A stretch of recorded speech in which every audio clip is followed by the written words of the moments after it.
Hey, do I just go? Yeah. Okay, cool.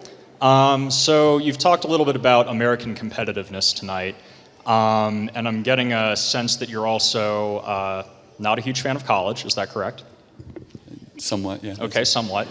And you are also not a fan of immigration. So given those two stances, you are proposing cutting off a substantial part of America's labor supply, both in skilled and unskilled sectors. And you're not encouraging young people, or rather you are actively discouraging young people from gaining the necessary skills to replace the skilled immigrants that are coming in. So given that you hold these two stances, how is America going to become more competitive when you, especially in fields that require highly skilled labor, such as medical research and material science and engineering? Well, of course I want people to get skills, so that's not a correct representation. Does college provide skills to the majority of people that go? Does a woman's study degree give you any skills that was going to help us fight China? Well, you're taking, and I know why you're doing this. That's a majority of degrees, and people that go to college are in the social sciences, are in communications, and they're in irrelevant degrees, a majority.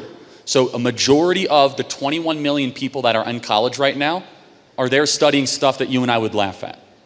Oh, I wouldn't laugh at that at all. I think that people go to college for a variety of reasons. No, I know that. But do you think that when we're looking at American competitiveness, studying North African lesbian poetry is going to make us more competitive?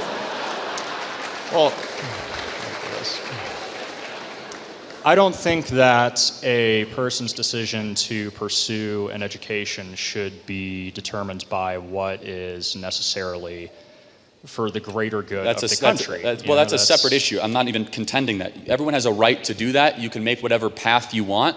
I'm making a broader macro point of competitiveness, that when you have millions of your best people studying stuff that's complete trash and complete nonsense, to just go become mid-level manager, paper pusher bureaucrats, not good. So I do have to ask the question.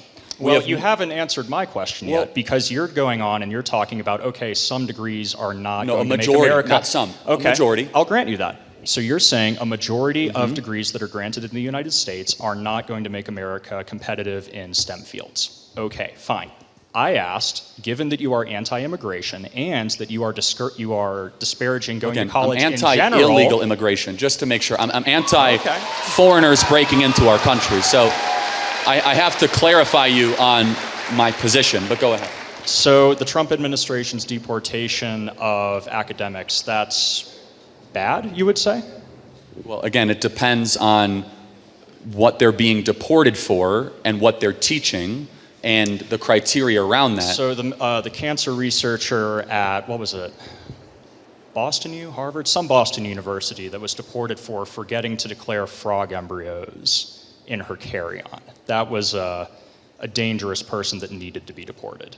Would you agree with that? I don't know enough about the frog embryo thief. Oh, okay. Thief? Oh, no. These were samples smuggler. Related to her research. Frog embryo smuggler. Let's talk more broadly, though. If we are thinking about going up against China, do we want more universities that are of the liberal arts direction, or more that are doing really like artificial intelligence preparedness, astrophysics, engineering, of which of course I totally support, but that's less than 12% of all students that go to college study those things. So you're asking, what's going to make us more competitive? The current college model, or one that is significantly changed and somewhat reconfigured? Well, your premise is that we're competing against China. I would say we're an enemy with the Chinese Communist Party, not just a trading partner, that they're an enemy of the United States. But I don't want to go too far down that rabbit hole. Back to immigration. I'm against illegal immigration. I want the best people to be here, merit-based, but I don't believe immigration is a charity. You should not come here just because you want to, and we're not going to open our doors as just an act of benevolency. We want the best people that are going to assimilate and make our country more competitive. So you don't think we should open our doors to anyone with, say, a PhD or a highly skilled... No, it depends. Now, if you have a PhD and you've written extensively on how the atom was split, and you're from Japan, then yeah, we'll entertain you coming to this country, and we want that, of course. But again, you have to have some nuance into who you're going to let into our country, not just your blanket statement, let anybody with a PhD come into America. That's silly. You don't think that humanities have any value at all? So history... Well, I do actually. The way that it's taught and configured. So are you here at University of Wyoming? Yes, I am. Okay. Are you in the humanities, or what are you? Oh, it depends on who you ask. I'm studying to be a doctor of economics. Oh, great. Good. Yeah. So you guys have spent a lot of time studying Thomas Sowell. Yes. And Milton Friedman. Yes. And F.A. Hayek and Ludwig von Mises. Yes. All of that. My work is actually quite closely related to Friedrich Hayek. Great. So do you think most college kids across the country are learning Hayek? Actually, yes. I was introduced to Hayek and Bastiat. That's a joke, and you know it.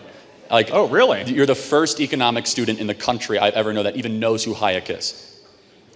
Well, I think that's because a lot of people enter economics thinking that it's just another business degree, that it's just about how to run a firm. It's a rigorous study to obviously go after. The humanities, as they're configured, are wretched to the core with anti-Western teaching, anti-American literature. What do you mean anti-Western teaching? An emphasis on Herbert Marcuse and Angela Davis and Kimberly Crenshaw and Judith Butler and Derek Bell. What's wrong with Angela Davis? She's a great woman. What, Angela Davis, the outspoken vocal communist? Yeah. She's a great woman. Yeah. Wow. Yeah. That's why kids shouldn't go to college, to learn from communists. That proves my point. Angela Davis has nothing to offer to the academy. She is the disciple of Herbert Marcuse. You don't think a diverse education in political theory is useful? You can learn about those perspectives, but studying them as your primary perspective, do you think who's studying Angela Davis as their primary perspective? That's a leap. That is a leap. No, hold on.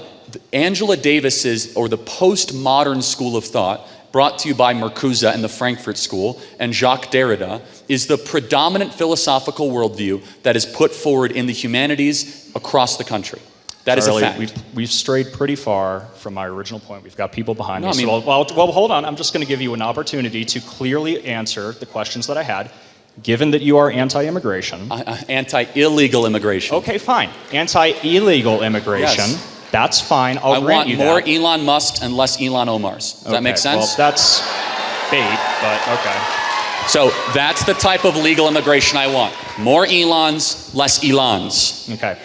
We're going to ignore that bait. No, but so that's my answer. I mean, you have merit over Muslim totalitarianism. You just said you are against some highly educated, highly skilled immigrants that come in based on your personal criteria, fine, and you are against training our young people to fill their shoes. How does this make America more competitive? Okay, and you've spent a lot of time talking about immigration and the fact that some college degrees are worthless, but you have not at all addressed how your viewpoints make America more competitive. Apprenticeships, trade schools, community colleges. There's other options than four-year colleges to be able to get skills, of which I highly support. Did you know there are 11 million job openings in this country right now that do not require a college degree, that just require some form of technical training? So yes, we need less people going to college and more people that are going to enter the muscular class of this country. Community colleges are going to teach you how to cure cancer, but that's my time, all right? Okay, but a community college actually might teach you how to change a tire, which millions of Americans don't know how to do. Okay, thank you for your time.